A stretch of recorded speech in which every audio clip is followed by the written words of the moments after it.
IKN atau Ibu Kota Negara pindah ke Kalimantan Timur sebenarnya sudah mengalami proses yang sangat panjang. Wacana pemindahan ibu kota ke tempat lain sudah terjadi sejak era Presiden Soekarno sampai SBY. Hanya di era Jokowi, rencana ini benar-benar dieksekusi dan sayangnya juga dipolitisasi oleh kelompok pengacau sakit hati sehingga terlihat jadi masalah serius. PKS tetap menolak pemindahan ibu kota negara, menolak rancangan undang-undang IKN disahkan di rapat paripurna. Bahkan mereka juga tidak setuju dengan nama Nusantara. Parahnya lagi, Hidayah Nur Wahid menyarankan agar dilaksanakan referendum untuk meminta persetujuan masyarakat terkait rencana pemindahan ibu kota negara. Sebelum berbicara soal referendum, sebaiknya suruh PKS lakukan dulu referendum mengenai apakah rakyat ingin PKS dipertahankan atau dibubarkan. PKS berani tidak bikin referendum seperti itu? Saya pikir mereka tidak akan berani. Selain itu, ada Edi Mulyadi yang dalam videonya terlihat ngamuk-ngamuk, menyebar fitnah dengan mengatakan pemindahan ibu kota negara disebabkan Presiden Jokowi dan Cina gagal merebut Jakarta usai Ahok kalah di Pilgub DKI melawan Anies Baswedan. Sekarang orang ini sudah gemetar ketakutan karena dicari warga Kalimantan yang tidak terima dengan ocehannya.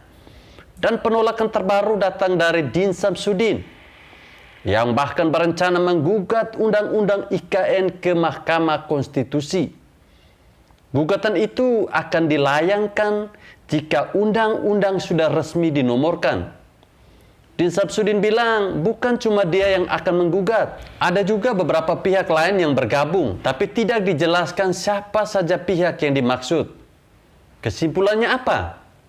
Para oposisi, barisan sakit hati dan kadrun intoleran kompak menolak dengan berbagai alasan. Ada yang alasannya sok bijak, berjuang demi kepentingan rakyat. Bahkan ada yang terang-terangan menunjukkan kebodohan lewat narasi sampah. Apa yang mereka lakukan saat ini sama dengan ketika mereka menolak RUU Omnibus Law.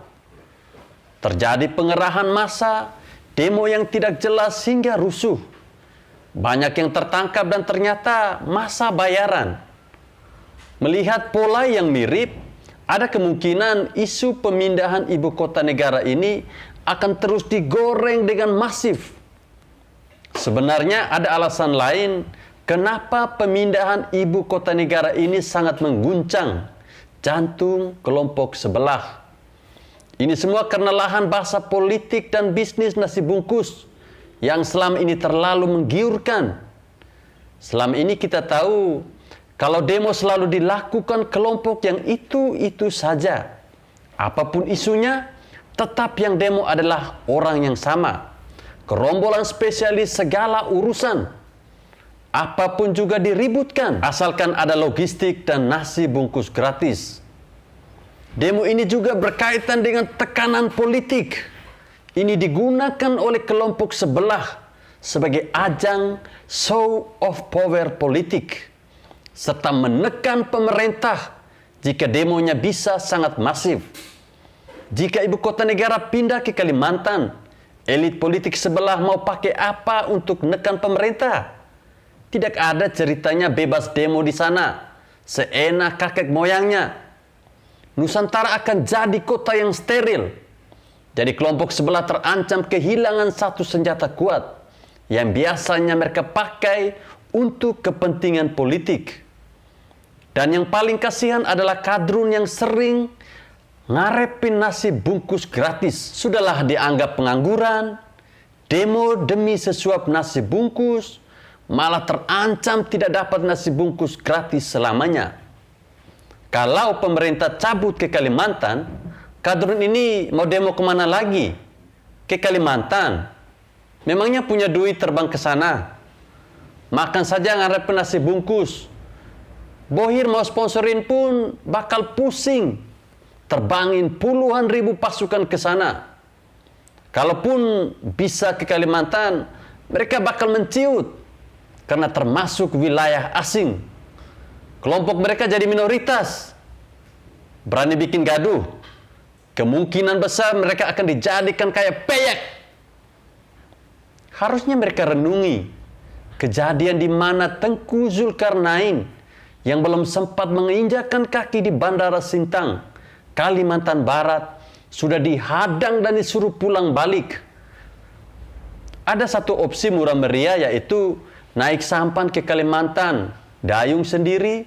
Kalau misalnya hanyut ditelan ombak besar, ya itu adalah nasibmu. Jadi bisa dibayangkan Bohir dan Kadrun sama-sama terancam. Yang satu senjata politiknya bakal terlucuti. Yang satu lagi kehilangan mata pencaharian dari demo. Makanya mereka kompak menolak dan menggoreng isu ini. Ini seperti medan pertarungan untuk terakhir kalinya. Last chance. Sekarang atau tidak akan bisa lagi selama-lamanya. Sudah saatnya negara ini bersih dari sampah-sampah pengacau negara yang hanya memanfaatkan penderitaan rakyat sebagai senjata mereka.